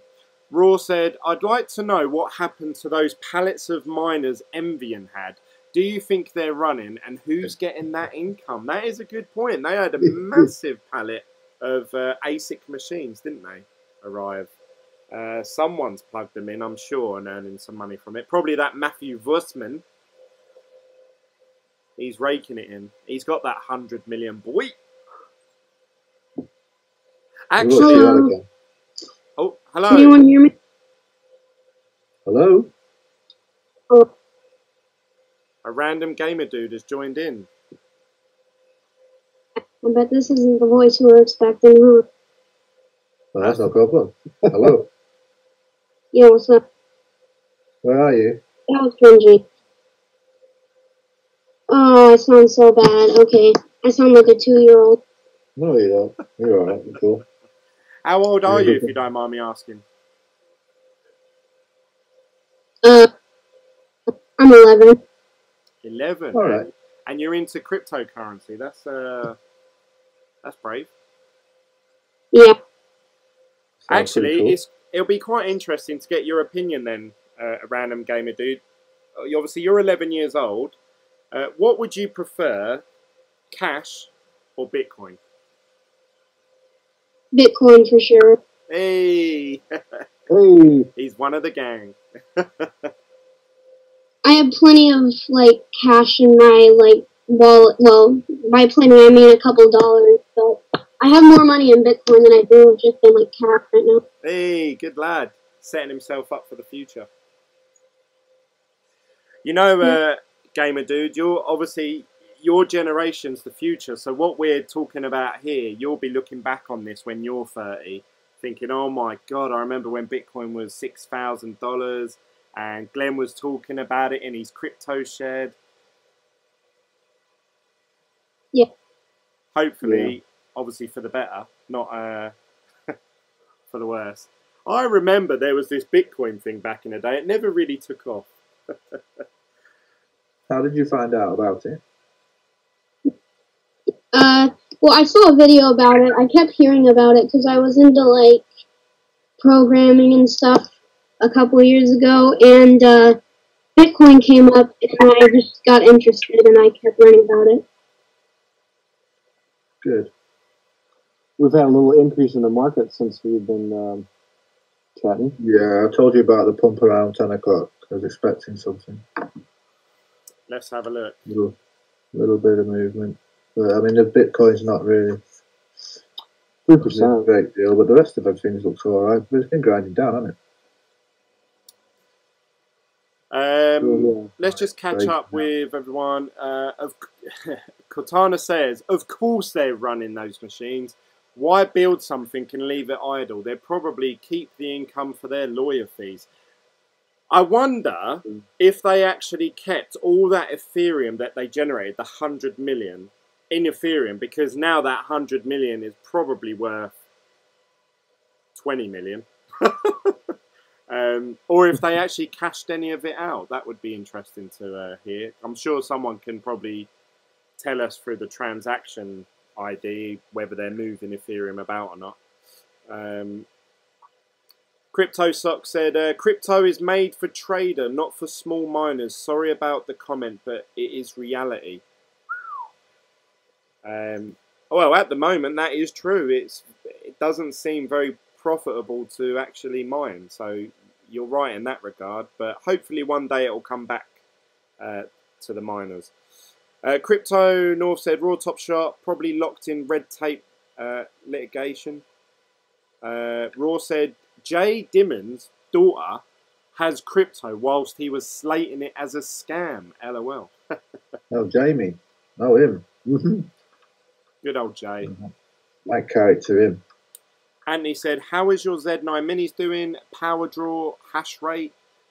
Raw said, how low is Ethereum going? I don't know whether to buy more or not. That's probably one for you, Russell. What? Buy what, sorry, at the moment? He said, I don't know whether to buy Ethereum or not. Is it going to go lower or should he buy some now? Oh, forget it. I'm looking at 180. 180? Yeah, I think so. I mean, look at that graph. That is, that's pretty shit. Hey? I'm looking at the Ethereum chart now. It doesn't look too good, does it? No. I'm thinking 180s soon. Yeah, it's just continuous down. I remember, I brought this up last time. I remember when Ethereum dropped below $1,000, and I thought it was a good buy then. I thought it's going to go back up, and it just never has. It's just continuously gone down since that time.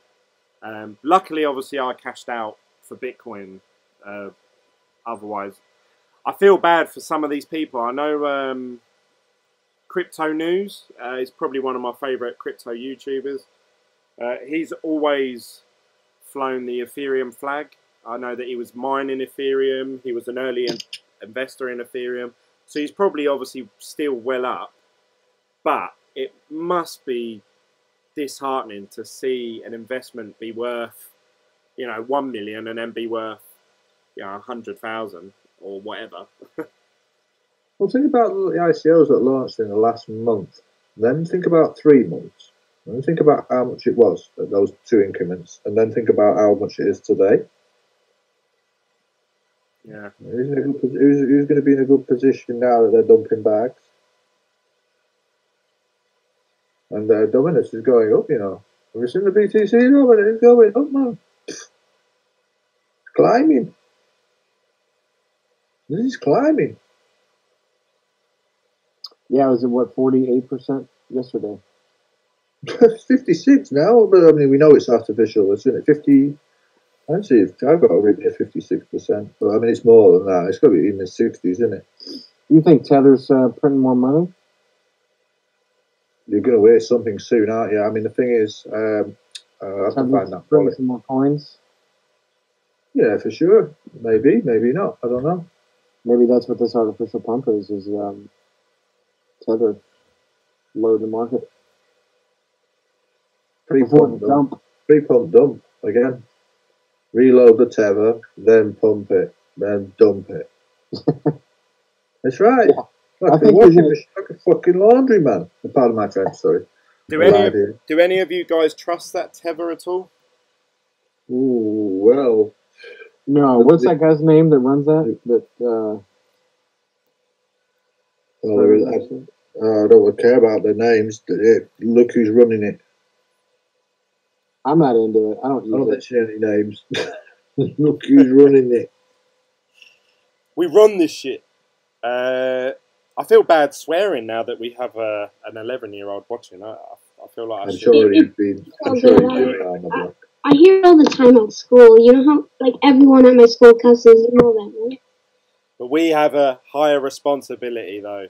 Of course we do. Yeah. But all the same, when something's getting messed up, you know what I mean? There's only one word for it, isn't it? Let's answer a few of these questions, because I know a lot of people watch this to get answers. So, Anthony, you're saying, how is my Z9's power draw hash rate? I'll tell you now, I am getting 14,500 souls, and that's from both of them, actually. So they're both running about the same. Temperature-wise, between 67 and 70 for the chip temperatures. Power draw, if you give me 1 second, I will tell you, because I have a monitor on the plug.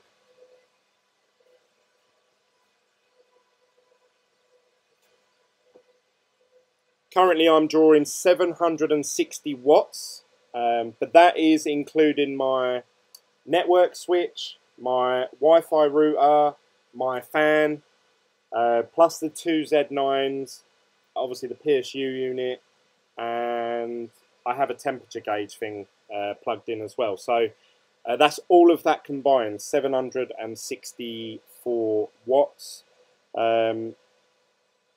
Raw said, how low is Ethereum going? Russell reckons about 180. I don't know whether to buy my... Oh, we answered that one already. How much lower? Yeah. How much lower can it go? Oh, well, that's a completely different thing altogether. 150. 150. And then less, or even less than that. I think it's going to get crushed this year. Don't think there's going to be many ICOs now. Any new ones, anyway. No. I think this will be good. I think they've kind of outdone it now, and they kind of outfaced each other now. These ICOs that were so wonderful. I mean, EOS and all the rest of it. Well, I'm kind of with PJ on that one. Like, that's fine. Ethereum can dump. There can be no more ICOs, and we can get rid of all these shite coins. Exactly. Yeah, I agree with you. What we need, right, is coins that are like good, linked to Bitcoin directly. The utility. They've got a utility. None of this crap, man. It's hype. Forget it. I mean, if we done actually, now. This is over now. ICO season. It's done. I mean, okay, there's a few running, but sorry. Well, it's always a good hedge in it, Tron. When you get 2-3% pump on that, you're laughing, aren't you? You are, aren't you? It's just like everybody's looking for 3% here or 10% or whatever. I saw today that Vitalik Buterin was saying apparently that 1,000 times gain on ICOs is finished. It's history. There won't be any more of those. No, because they did it all to Ethereum. That's why. Yeah. But you got to think that's the main leader of Ethereum saying that. That doesn't bode well for new up-and-coming ICOs that want to start, I suppose. Well, maybe it's outlived its present existence. It was only made to serve one thing within a certain length of time, and now it's done. It's had its day. It's like a king. A king has its day, and then he dies. They have to bring out something else now, but something that's not got as many flaws. So, Russell, what is your call for this time next week? What do you think we're going to see? You called it spot on last time. So what are your thoughts for the next 7 days? Right, so which price are we looking at here? Whatever you choose. You tell me. I'm not going to put you into any corner. It's going to drain. I mean, I think we're going to get maybe a little bit pump up to 66 maybe. If we see that, then maybe we'll have a draw down to 5.8. We visit 5.8. 5.8. Might even, yeah. I think this is probably going to take, I don't know, I'm out for a week early, me, with my figures, but then your charting's not always the exact science, you know. I mean, I've got a trend line there, and I've got one for Ethereum, which says that we're going to probably hit below, we're going to hit around 180, 190s, 180, and then some other time later we will go down even more. We'll test that level more again. Next week, I don't know. It could be. I don't want to say anything too definitive, but I think we could see a 66 this week, but we'll draw back down, or maybe we just hang around here for a few days now and then draw down. But that pump that we had this morning wasn't nice. I was suspect. Yeah, Raw agrees with you. He said couldn't break 6,400 today. Tried all day. No, it was like what he was trying to do when he was trying to get up past 7.5. It just keeps hitting that line there and just keeps fucking banging back. But this was artificial, that original pump before that took it up to the sevens. You know what I mean? So I'm saying to you now, it's coming down in steps, and then, you know what I mean? It'll go up in a few steps, and it'll retract a couple of $100, or it'll start like grinding down. I mean, we was having a bit of grinding down last week, weren't we? Yeah, I mean, we've seen this continuous dropping, but grinding down. I mean, we're trying to normalise now here. The figure in my head that I honestly believe that Bitcoin won't drop below is 6K. I mean, it might. I mean, it might on average over all of the exchanges, it might drop, like you said, 5.8. But when we saw 5.8, that was like literally for an hour, and then it jumped back up to, 6K. Oh yeah, different. I would love to see. I would love to see. 3-4K Bitcoin, because for me that's like, now you're talking like $1,500 to buy a whole Bitcoin in British pounds. I'd love that. No, don't rule out $3,000. Don't rule out 4K. You reckon? Whatever you do, 4.5K. Don't rule it out. I agree with you, Russell. I just think that we have a higher resistance of 6,000. Yeah, we do. Yeah, but once it starts breaking through and it's snipping away, because it's in the bid walls the other week, last week, this time. We're getting the same picture now. I mean, I agree with what you're saying, I suppose. If Bitcoin was to drop below 6K, a lot of people would think, oh shit, that's what it costs to mine a Bitcoin, and if it's going below that, then obviously it's going to zero, so I better get out now, and we'll see this massive, all of a sudden drop. And like you say, it could go down to, $3,000, $4,000. But you're gonna, I mean, I'm waiting for that day. I think we all are. I think if that ever happens, I will sell my car. I will borrow money left, right, and centre. I'll try and buy as much Bitcoin as I can at that time. Yeah, well, I mean, we're not the only ones that are waiting for right now, isn't it? That day, the big whales and the big money. That's when they're going to get in more. Yeah, that's what they're looking for. That's going to be fuel. Yeah. Right. There we go. So we're all waiting for a lower Bitcoin, but I don't know. For me, 6K, I think is trade price, if you like. You're getting it at what it costs to mine. So yeah, you got to look. There's another thing you got to remember as well, right? I mean, like even around those levels at 6K, it's more profitable to mine it somewhere else, right? And people will be taking advantage of that. Do you understand? So I mean, I'm just saying, whilst there's new equipment coming out, and then you obviously you're mining on a pairing, that's a different thing again. You understand? When people mining on pairings, this is going to cause these problems with these pumps and stuff. But when Ethereum does what it did this week, right? That's an alarm. That's a proper alarm going off. That right? It's like the house is on fire. And you're there. I'm getting out of Ethereum. You understand what I'm talking about? I'm done with it. You're there with a bucket of water and the whole fucking house is burning, So I'm telling you now, all these ICOs now, even these prospect ICOs that are around right now, oh boy, they're in for a really rocky ride right now, even for the next 4 or 5 months even. The ones that think they can make it. Like they're not going to make it. Come on. Well, it's just all going to be hype, isn't it? I would say 80% are gone. I think I 80% of might all be. I think I ICOs, you might be reckon, are going to lucky in disappear? a couple that I'm in. All right, I think I might have survived the purge, as it were, with a couple of ICOs that I'm in. But I've got to wait to see. Yeah. You know, I will probably see my returns now for another year or two anyway, properly. You know, I mean, a couple Crypto of things Sock anyway. said, I will sell my wife too. You know, if you think your wife's worth a 4K Bitcoin, I suppose. No, I ain't selling my goats. I said he's selling his goats. Zaya says, I'm well selling my done, my goats. boy G. Jamie says, publicly called his daughter stupid for holding Bitcoin. It's a bit aggressive, I suppose. Have you guys tried Trust Wallet? Best out there, all is figures way to go Binance. No, I've never tried it, and I'm not too fussed about it, to be honest. Anthony Muller says, was thinking I ordered out of the 2nd September batch if BitMao will lock down the overclock further since they removed the batch 1's firmware from the support page. As well as that, John has a theory that Bitmain are actually using cheaper components now, which are not performing as well as the batch 1.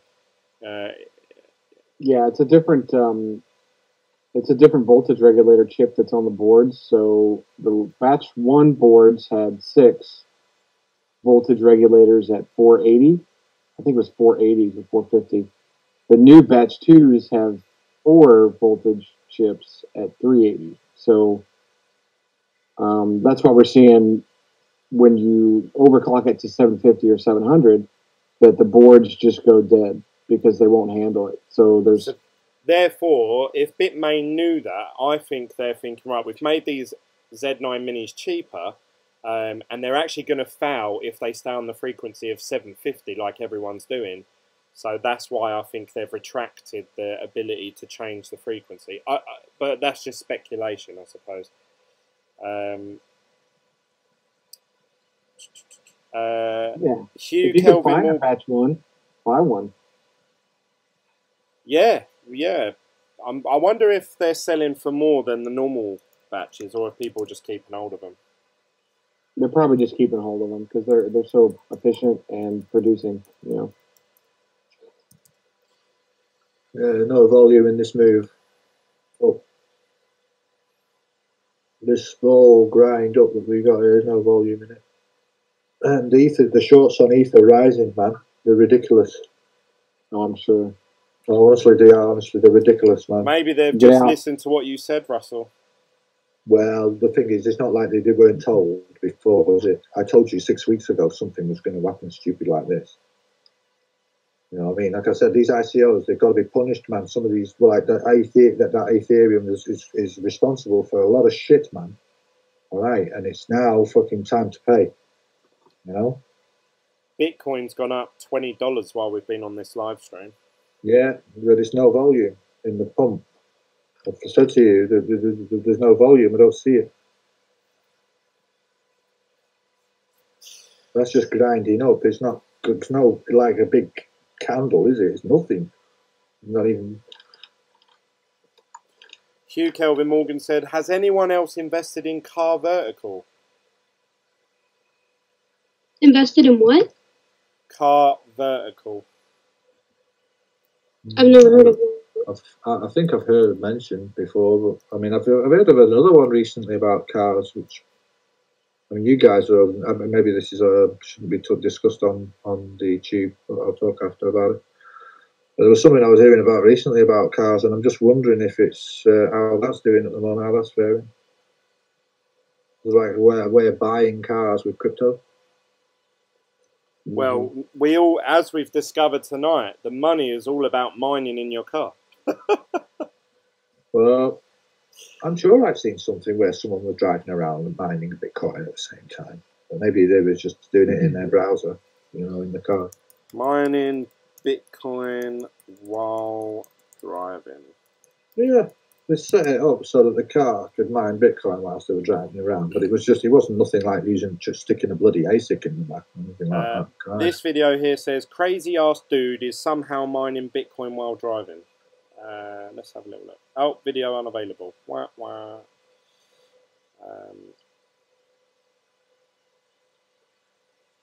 Man mines Bitcoin while driving with car full of tablets and smartphones.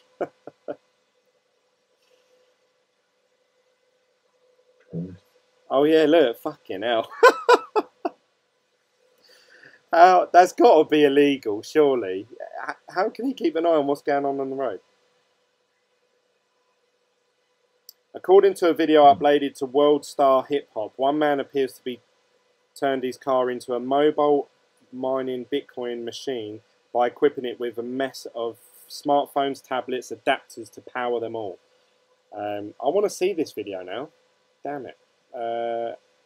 Let's see. Oh, World Star Hip Hop. Let's see what they've got.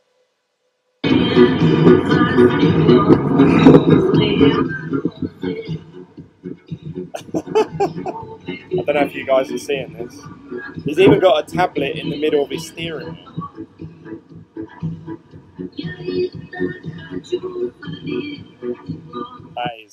That's awesome. Playing the reggae and all. He's loving life. How's he going to explain that when he gets pulled over? That's what I'm wondering.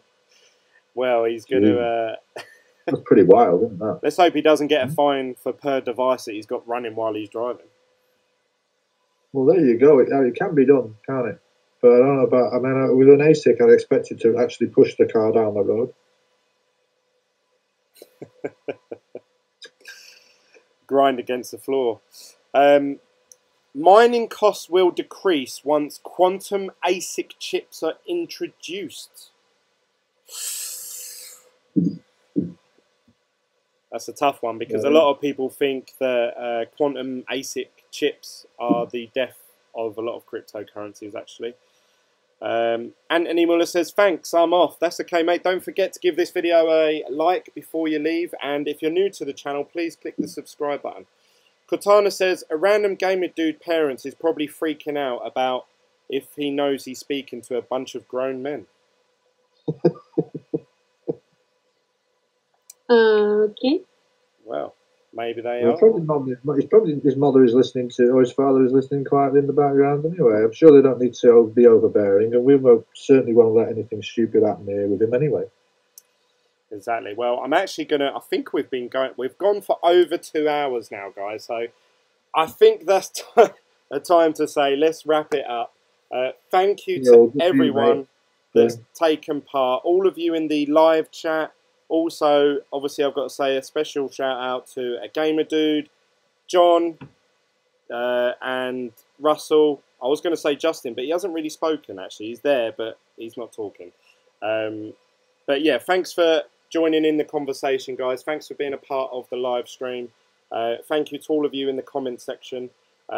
Give this video a like before you leave, and also click the subscribe button.